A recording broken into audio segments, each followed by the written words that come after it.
রব্বানা যালামনা, বলেন রব্বানা যালামনা আনফুসানা ওয়া ইল্লাম তাগফির লানা ওয়া তারহামনা লানাকুনান্না মিনাল খাসিরিন বলে বলে মসজিদে কেঁদেছো, আসরের নামাজ পড়ে কেঁদেছো, যোহরের নামাজ পড়ে কেঁদেছো, মাগরিবের পড়ে কেঁদেছো, এশার নামাজ পড়ে কেঁদেছো।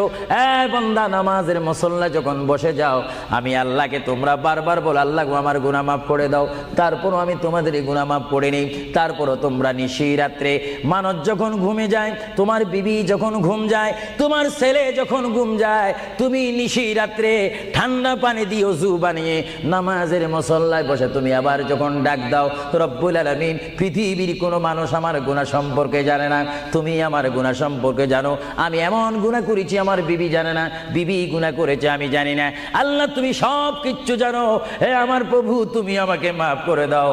আমার আল্লাহ বলে, তারপরও যদি তোমাদেরকে আমি মাফ না করি, তারপরও বান্দা তোমরা আমার রহমতের দরজা থেকে ফিরে যাইও না। আমি তোমাদেরকে হুকুম দিচ্ছি, ওয়ালাউ আন্নাহুম ইয যালামু আনফুসাহুম জাউকা, বান্দারে যদি গুনাহ করে ফেলো, আমার রহমত থেকে মুখ ফিরিয়ে তুমি চলে যাইও না। বান্দা, আকাশ পরিমাণ যদি গুনাহ করো, পাতাল পরিমাণ যদি গুনাহ করো, সাগরের পানি পরিমাণ যদি গুনাহ করো, পাহাড় তুলনায় যদি তুমি গুনাহ করো, আমার দরবার থেকে তুমি নিরাশ হইও না।